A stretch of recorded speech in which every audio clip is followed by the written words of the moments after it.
Dulu di daerah sini masih keluarga kita lah, masih keluarga kita semua. Ada seorang wali jadi imam masjid. Itu di PHK sama takmirnya. Karena ketika sujud dia asik terus lama sekali. Sampai 30 menit. Sampai santrinya bilang, mbah, sampun. Setelah itu rapat dihentikan. Ditanya, kenapa mbah sujud begitu? Saya tidak bisa mengakhiri orang nikmati sujud kemudian ingin berhenti. Nah, Sayyid Ali Zainal Abidin yang populer, cucunya Rasulullah SAW, anaknya Sayyid Husain, putranya Sayyid Husain. Itu bapak saya kalau cerita, beliau itu sebetulnya sholat itu hanya ingin 2 rakaat. Setelah sholat 2 rakaat, ya Allah sebagai hadiah nikmat saya sholat 2 rakaat karena asik dengan engkau, saya akan syukur lagi sholat 2 rakaat. Akhirnya ketika nikmati sholat, dia sholat lagi 2 rakaat sampai akhirnya 1000 rakaat. Itu tanpa rasa capek, karena merasa keasikan. Masa momen seasik ini kemudian saya tinggalkan ya Allah. Akhirnya sholat lagi. Sehingga ada seorang wali ditanya, kamu ingin masuk surga? Tanya, di surga ada sholat enggak? Enggak ada kan? Wah kalau enggak ada sholat saya enggak masuk surga. Terus dibilang, ya sholat aja. Terus dia mau masuk surga. Kalau kita akan kebalikan, kita ini masuk surga itu sebetulnya kita ngawur sekali. Ngawurnya adalah, hore masuk surga, enggak ada sholat lagi, enggak ada puasa lagi. Jadi ini kan kita ini jadi makhluk yang aneh. Jadi kita ini masuk surga senang karena sudah ada kewajiban apa? Sholat. Jadi ini agak aneh. Sesuatu yang menjadikan kita masuk surga, tapi sesuatu yang kita benci setelah masuk surga. Asiklah di surga karena tidak ada sholat. Saya akan memberi analogi ya. Analogi ini akan menolong secara ilmu tauhid, ilmu mengesahkan Allah Subhanahu wa taala. Dan ini menjadi pokok ya dalam pengajaran tauhid. Ini mohon maaf kalau terpaksa saya ngaji model dulu lah, model pesantren ya. Tapi tanpa ngurangi rasa hormat, tanpa ngurangi rasa empati, rasa takdim saya. Teman-teman yang saya hormati semua, karena di sini banyak santri-santri muda. Hubungan kita dengan Allah Subhanahu wa taala yang serba kuasa, yang maha kuasa, yang serba bisa. Tadi dikatakan Bu Menteri bisa apa saja kun fayakun, kalau Allah sudah mentitahkan pasti terjadi. Itu kira-kira seperti ini. Saya ini bawa cincin dari besi mungkin atau dari apa itu? Ya besi lah atau perak. Yang jelas tidak emas ini karena saya cowok. Yang jelas tidak emas. Saya bawa kertas. Kalau Anda saya tanya, kertas ini sama cincin kuat mana? Pasti akan menjawab kuat cincin, karena materinya dari besi. Jawaban itu benar, tapi harus ditambahkan secara materi itu kuat cincin ketimbang kertas. Tapi Anda salah, harusnya menjawab ya terserah Gus Bahak, karena yang megang itu Gus Bahak. Karena bisa saja saya punya rencana menghancurkan cincin ini, sementara saya punya rencana mengabadikan kertas ini. Kira-kira gitu hubungan manusia dengan Allah Subhanahu wa taala. Jadi hal yang kita kira abadi karena materinya kuat, ternyata Allah punya rencana menghancurkan. Sementara yang kita kira lemah atau rentan atau apalah, ternyata Allah punya rencana mengabadikan. Di sini kemudian istilahnya orang-orang tasawuf, wa tafwidil umur ila mudabbiriha. Kita sebagai manusia menyerahkan urusan pada pengaturnya, pada yang punya. Bukan wilayah kita mengatakan cincin ini lebih kuat ketimbang atau lebih abadi ketimbang kertas. Karena saya punya rencana menghancurkan cincin, tapi ingin mengabadikan apa? Kertas. Sehingga tentang pandemi, tentang tragedi sosial, tentang apa saja, kita tidak pernah tahu rencana Allah itu mana yang lebih awet. Jangan-jangan kita takut pandemi, saya berkali-kali ngaji, mati kita kecelakaan. Jangan-jangan takut kecelakaan, mati kita karena ngelindur, tiru kebablasan, nggak bangun. Gitu. Kita takut mati ngelindur, mati kecelakaan, jangan-jangan mati kita karena likuifaksi, karena gempa atau karena tsunami. Nah, hal-hal seperti ini yang terus menjadikan kita bilang dan berkeyakinan hasbunallah wa ni'mal wakil. Hanya Allah yang tahu dan semua urusan mencukupi kita hanya Allah. Tadi kata Bu Menteri kita akan menghadapi ini dengan ilmu pengetahuan dan pengalaman. Oke, saya sangat setuju itu. Tapi lagi-lagi bangsa ini dan seluruh tren dunia itu kalau misalnya baru tsunami ya semua orang ramai ketakutannya pada tsunami. ilmuwan berteori bahwa tsunami siklusnya sekian tahun per sekian tahun. Nanti pas gempa juga gitu, pas likuifaksi juga gitu. Nanti kalau mudik mungkin ketakutan orang sama kemacetan sama macam-macam lah. Takut kecelakaan laka di jalan dan sebagainya. Sehingga sebelum ngaji ini lebih jauh, pastikan bahwa tidak dalam wilayah kita mengatakan bahwa cincin ini lebih abadi, lebih awet ketimbang kertas. Tapi kita harus menjawab secara materi cincin itu lebih awet ketimbang kertas. Tapi secara hakikat ya terserah yang mengendalikan, terserah yang punya, rencananya apa. Nah, di sini pentingnya ngaji. Karena dari ngaji itu kita akan kembali ke ma'rifatullah, ngerti Allah yang sebenarnya. Sebab itu di surat Isra disebut pada akhirnya ngaji itu apa? Subhanalladzi asra bi 'abdihi lailam minal masjidil haram ilal masjidil aqsa alladzi barakna haulahu. Tujuan akhirnya linuriyahu min ayatina. Bahwa Mi'raj itu hanya bagian kecil yang dingertikan kita betapa dahsyatnya kekuasaan Allah Subhanahu wa taala.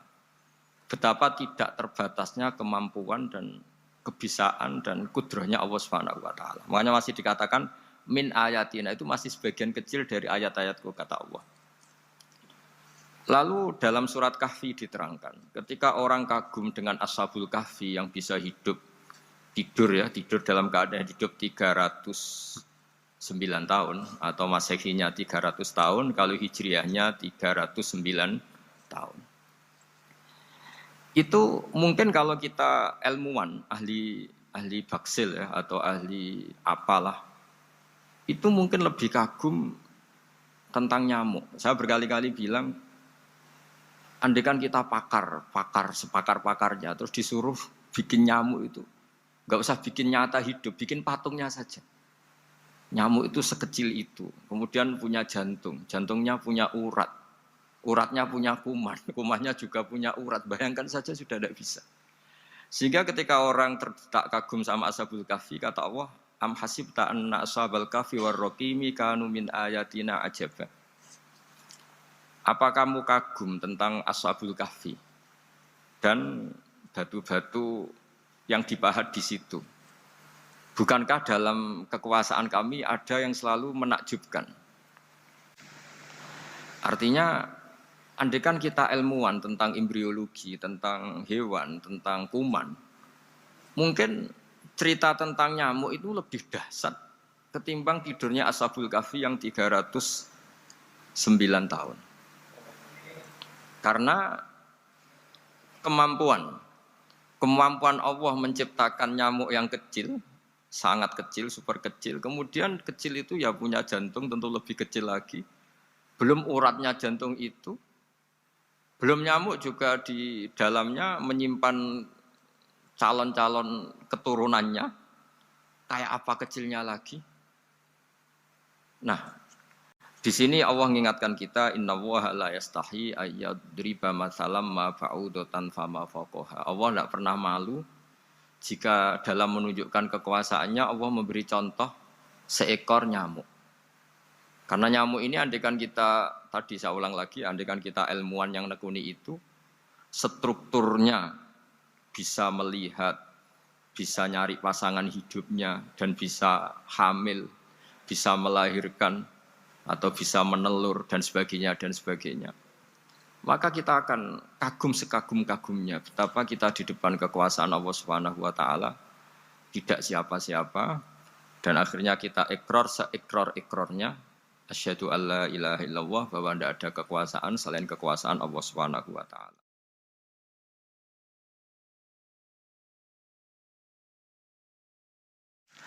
Lalu kenapa nyamuk itu tidak menjadi perhatian publik? Ternyata kita dibodohkan oleh kepentingan kita sendiri. Karena dari awal kita menganggap nyamuk itu problem, penyakit. Ya sudah, bawaan kita mungkin cari obat supaya bisa membunuh nyamuk itu. Atau melihat nyamuk itu sebagai problem, bukan sebagai ayatun min ayatillahi ta'ala, sebagai tanda-tanda kebesaran Allah Subhanahu wa ta'ala.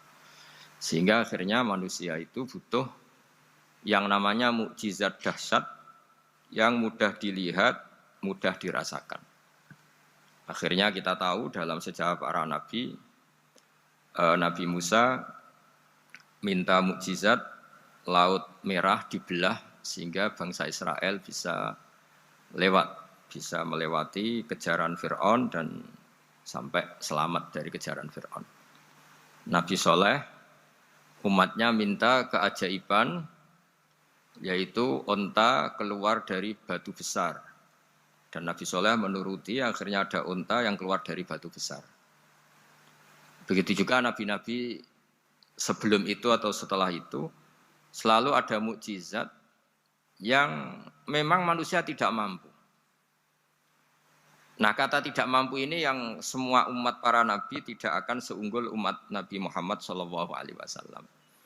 Karena kita sebagai umat Rasulullah SAW untuk merasa tidak mampu itu tidak harus hal-hal seperti membelah laut, tidak harus hal-hal seperti onta keluar dari batu, tidak harus hal-hal yang dahsyat kayak tongkat Nabi Musa menjadi ular besar yang menelan semua sihir-sihirnya Fir'aun. Kita sebagai umatnya Nabi selalu tiap hari bilang innallaha ala kulli syai'in qadir, hanya Allah yang mampu. Allah mampu atas segala hal. Melihat nyamuk kita iman, melihat hal-hal kecil. Karena kita ketika melihat nyamuk, itu mesti kita itu kok hebat nyamuk, tanpa rapat, tanpa ada gaji dari Kemenku bisa populasinya dijaga. Padahal musuhnya banyak. Musuhnya nyamuk itu umat manusia yang katanya makhluk paling cerdas di dunia. Tapi tidak juga bisa menghabisi nyamuk. Mungkin mereka juga rapat terus untuk menjaga ketahanan populasinya itu. Jadi andai kan kita pakai ayat tadi, innallaha la yastahi ayyadriba masalam ma ba'udah. Allah itu tidak pernah malu untuk menunjukkan kekuasaannya. Cukup misalnya kita belajar tentang nyamuk. Sudah sekecil itu punya mata, matanya punya saraf, punya urat. Terus kecil apa? Sudah gitu nyamuk sendiri punya kuman. Kalau nyamuk sendiri kecil terus kumannya sekecil apa? Terus organ tubuhnya seberapa? Ini sudah kedahsyatan yang luar biasa yang menjadikan kita iman. Innallaha ala kulli syai'in qadir. Allah sendiri yang maha kuasa. Sehingga kembali ke tadi, peristiwa Mi'raj yang super dahsyat pun kata Allah masih dikatakan linuriyahu min ayatina. Hanya untuk menunjukkan sebagian dari ayat-ayatku, bukan mewakili semua ayat-ayat kekuasaan Allah Ta'ala. Tapi sebagian, min itu tab'id sebagian. Lalu sebelum kita jauh belajar, kita sendiri juga, saya sendiri masih belajar. Kehebatan Rasulullah SAW, Nabi akhir zaman, kenapa hebat? Itu diantaranya adalah karena mukjizat tongkat itu pada akhirnya diletakkan di museum. Orang melihat, terus gaya-gayanan kuat ke Turki, atau bisa melihat langsung di museum. Dan setelah melihat, kadang-kadang kita ragu, masa tongkat ini betul itu. Kalau setelah misalnya yakin, bisa dipakai lagi enggak ya? Jadi hal-hal yang mengundang pertanyaan sekaligus keraguan. Beda dengan ajaran Rasulullah Muhammad SAW. Ketika Nabi cerita betapa kekuasaan Allah itu super dahsyat. Buktinya ya nyamuk tadi. Kayak apa susahnya bikin nyamuk. Sudah kecil, punya organ tubuh tentu lebih kecil, punya urat lebih kecil lagi, punya kuman yang lebih kecil lagi, dan kuman itu juga punya organ tubuh lebih kecil lagi. Itu mbok kamu tidak usah ke Turki, kamu hidup di kampung, di pedalaman, sudah menyaksikan Anallaha ala kulli syai'in qadir, bahwa Allah itu maha kuasa. Nah, ngaji bareng ya, ngaji seperti ini. Saya termasuk kiai yang selalu berkampanye supaya orang ikrar seikrar-ikrarnya bahwa kita ini di tangan Allah Subhanahu wa taala. Saya kemarin-kemarin ngaji sama orang-orang Grab, juga barusan 3 hari yang lalu, 4 hari yang lalu ngaji sama teman-teman disabel atau difabel. Karena mereka kalau dibahasakan disabel nggak mau, tapi komunitas internasional mintanya dis pakai bahasa S, tapi kita di Indonesia pakai difabel. Akhirnya kita tahu, ternyata orang yang kita kira menderita karena fisiknya, ternyata kadang lebih bahagia. Karena Allah bisa mengalihkan pikiran untuk positif. Saya berkali-kali guyon di depan para tamu. Saya pernah punya tamu itu perempuan nggak cantik miskin lagi.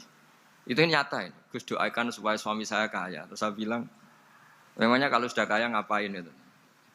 Ya paling tidak rumah saya diganti, mobil saya diganti. Tapi nanti akhirnya ngevaluasi Anda juga ingin diganti. Gitu. Karena setelah rumahnya mewah, rumahnya mewah, pakai mobil mewah, pasti yang dievaluasi bukan rumah dan mobil, tapi Anda. Kok nggak pas ya wajah gini di rumah saya gitu. Kok nggak pas wajah gini kok di mobil mewah. Akhirnya ibu-ibu tadi sudah aku nggak jadi gitu. Jadi mungkin barokahnya pandemi itu nanti ibu menteri itu jadi kelihatan hebat karena ada pandemi kok Indonesia bertahan itu. Tapi kalau nggak ada pandemi kan ya biasa aja, memang normal. Gitu. Kiai juga gitu, diuji santri yang kadang beling, umat yang nggak jelas. Itu memang ujiannya. Kalau nggak ada ujian ya nggak keren. Gitu. Kayak ya biasa aja lah kita hadepin, ya kita tadi kata Bu Menteri ya kita ikhtiar dan berdoa. Lalu saya ulang lagi. Jadi logika itu bisa pakai analogi. Analoginya tadi, salah Anda kalau mengatakan cincin ini lebih kuat ketimbang kertas. Yang benar adalah secara materi ini lebih kuat ketimbang kertas. Tapi soal nanti kekuatannya sampai kapan terserah yang punya. Bisa saja saya punya rencana besok ini saya luluhkan, saya hancurkan. Yang ini saya simpan. Kayak apa dulu dinosaurus itu kuatnya kayak apa? Habis. Ayam yang selemah itu sampai sekarang masih ada. Karena Allah menghendaki dinosaurus diakhiri, sementara ayam tidak. Kayak apa nyamuk itu yang musuhnya orang seluruh dunia. Ditemukan apa, mulai begon apa, tapi sampai sekarang bertahan. Apa kita perlu konsultasi sama nyamuk gimana ini kok bisa bertahan, resepnya apa? Gitu. Karena Allah menghendaki itu disisakan masih.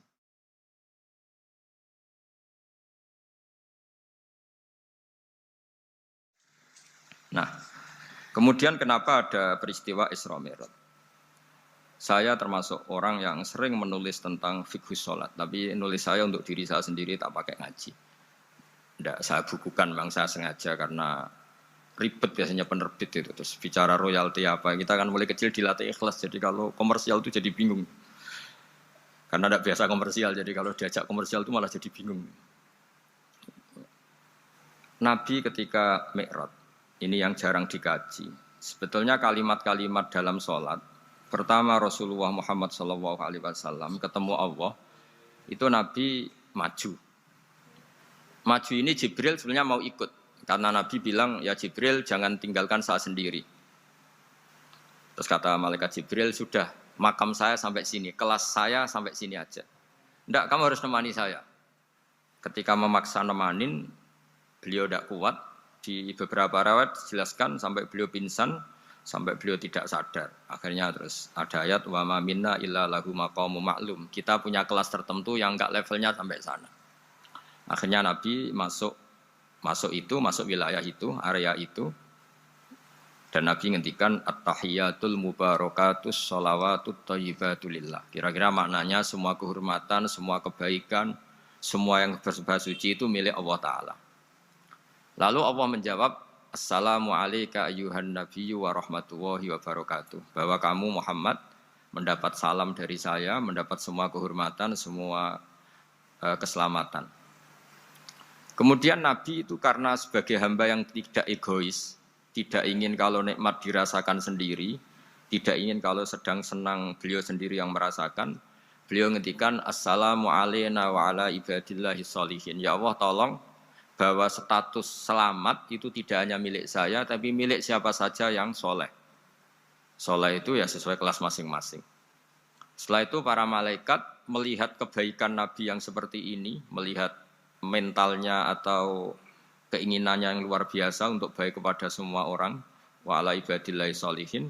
Terus malaikat saat itu rame-rame bersaksi, asyhadu alla ilaha illallah wa asyhadu anna muhammadar rasulullah. Catatannya apa di sini? Bahwa ternyata kesaksian tentang syahadat itu dimulai rasa tidak egois. Merasa bahwa rahmat ini harus dirasakan semua orang. Wa ma arsalnaka illa rahmatan lil alamin. Jadi rahmat ini harus dirasakan banyak orang. Kita tahu misalnya Islam melarang narkoba misalnya. Memang narkoba itu mengganggu. Hampir semua kecelakaan rata-rata faktor supir itu narkoba. Begitu juga pembunuhan yang sadis, rata-rata efek dari pengaruh narkoba. Sehingga Islam keras sekali tentang narkoba. Dan alhamdulillah di Indonesia ditangani BNN yang sangat serius melawan narkoba. Nah, keputusan Islam melarang narkoba itu keputusan yang luar biasa, yang menjadi berkah bagi semua. Begitu juga keputusan Islam tentang melarang zina, melarang perbudakan, melarang penipuan. Dan Islam mendukung misalnya gerakan nikah, gerakan adil, gerakan keseimbangan dan kemanusiaan. Sehingga agama ini akan dinikmati siapa saja karena ajarannya. Lalu agama ini bisa nikmat, itu solusinya gampang menurut Rasulullah, yaitu sholat. Nabi itu kalau pusing menghadapi banyak hal, yaitu mesti keluar masuk, terus tanya sama istrinya, kapan waktunya sholat? Kapan Bilal datang? Dulu kalau mau waktu sholat, Bilal datang, ngetok pintu Nabi, ya Rasulullah sekarang waktunya sholat. Itu Nabi membahasakan sholat itu unik, ini tentang Mi'raj ya, karena hasilnya ya sholat tadi. Arifna ya Bilal. Arifna itu tolonglah bikin nyaman saya dengan sholat. Sebelum kita belajar sholat secara serius, gampang. Kalau kita misalnya menteri, atau kita ajudan, atau kita apa. Kayak apa asiknya kita kalau ngomong-ngomong sama presiden, bercengkrama dengan presiden, atau dengan menteri, atau dengan kiai, dengan atasan. Sholat itu media di mana kita asik dengan Allah Ta'ala. Kalau kita bisa asik dengan atasan yang manusia, apalagi ini asik dengan Allah Subhanahu wa Ta'ala. Sehingga kita harus malu kalau sholat tidak asik. Kita ketemu orang yang kita hormati saja asik, masa ini ketemu Allah Ta'ala tidak asik. Sehingga dulu, bawaannya orang dulu itu kalau sholat, untuk tidak cepat itu harus diperintah. Dulu para nabi, para sahabat kalau sholat itu lama-lama. Sehingga sampai nabi yang turun tangan, wahai para sahabatku, kalau kamu jadi imam jangan lama-lama. Karena dulu semua orang itu penikmat sholat. Sehingga untuk tidak lama itu nunggu diperintah. Kalau kamu jadi imam jangan lama-lama, kasihan makmumnya itu. Nah sekarang alhamdulillah tanpa dilarang sudah cepat semua. Ini sudah ada kemajuan, ini sudah maju sekali ini. Enggak usah dilarang sudah cepat. Dulu itu saking asiknya orang sholat. Untuk supaya agak cepat itu harus ada perintah dari Nabi. Kalau kamu jadi imam jangan lama-lama. Nah kita kalau sedang pas baiklah, pas waras lah kira-kira gitu. Kalau bahasa orang Pantura, saya ini orang Pantura. Jadi kalau ngomong lebih keras, lebih vulgar. Normalnya orang sholat itu tidak bisa ngakhiri. Normalnya, saya ulang lagi, normalnya orang sholat itu tidak bisa ngakhiri. Karena ketemu zat yang kita cintai. Kita kalau ketemu orang yang kita hormati, yang kita cintai, itu nggak bisa ngakhiri. Misalnya mungkin anak muda, contohnya ketemu pacar, tidak bisa ngakhiri. Kita kangen sama teman, jagung, tidak bisa ngakhiri, karena asik. Nah ini ketemu Allah yang dipuja-puja, dipuji-puji, kemudian cepat ingin ngakhiri. Jadi ini kita agak aneh. Makanya normalnya orang sholat itu tidak bisa ngakhiri. Dan itu normal. Sehingga dulu ketika Sayyidina Umar itu ditikam sama satu benda yang kayak pancing itu. Panah itu kan kayak pancing ya. Jadi kalau masuk cepat tapi nariknya susah. Karena ada grendelnya. Itu tiap ditarik sakit. Dan beliau bilang, nanti setelah saya sholat tarik. Beliau sholat, nyaman. Ditarik itu enggak gerak sama sekali. Karena dia sudah istighraq billah. Sudah nyaman dengan Allah sehingga ditarik itu enggak kerasa. Dulu di daerah sini masih keluarga kita lah, masih keluarga kita semua. Ada seorang wali jadi imam masjid. Itu di PHK sama takmirnya. Karena ketika sujud dia asik terus lama sekali. Sampai 30 menit. Sampai santrinya bilang, "Mbah, sampun. Setelah itu rapat dihentikan. Ditanya, "Kenapa Mbah sujud begitu?" Saya tidak bisa mengakhiri orang nikmati sujud kemudian ingin berhenti. Nah, Sayyid Ali Zainal Abidin yang populer, cucunya Rasulullah SAW, anaknya Sayyid Husain, putranya Sayyid Husain. Itu bapak saya kalau cerita, beliau itu sebetulnya sholat itu hanya ingin 2 rakaat. Setelah sholat 2 rakaat, ya Allah sebagai hadiah nikmat saya sholat 2 rakaat karena asik dengan engkau, saya akan syukur lagi sholat 2 rakaat. Akhirnya ketika nikmati sholat, dia sholat lagi 2 rakaat sampai akhirnya 1000 rakaat. Itu tanpa rasa capek, karena merasa keasikan. Masa momen seasik ini kemudian saya tinggalkan ya Allah. Akhirnya sholat lagi. Sehingga ada seorang wali ditanya, "Kamu ingin masuk surga?" Tanya, "Di surga ada sholat enggak?" Enggak ada kan. Wah kalau enggak ada sholat saya enggak masuk surga. Terus dibilang, "Ya sholat aja." Terus dia mau masuk surga. Kalau kita akan kebalikan, kita ini masuk surga itu sebetulnya kita ngawur sekali. Ngawurnya adalah, hore masuk surga, tidak ada sholat lagi, tidak ada puasa lagi. Jadi ini kan, kita ini jadi makhluk yang aneh. Jadi kita ini masuk surga senang karena sudah ada kewajiban apa? Sholat. Jadi ini agak aneh. Sesuatu yang menjadikan kita masuk surga, tapi sesuatu yang kita benci setelah masuk surga. Asiklah di surga karena tidak ada sholat.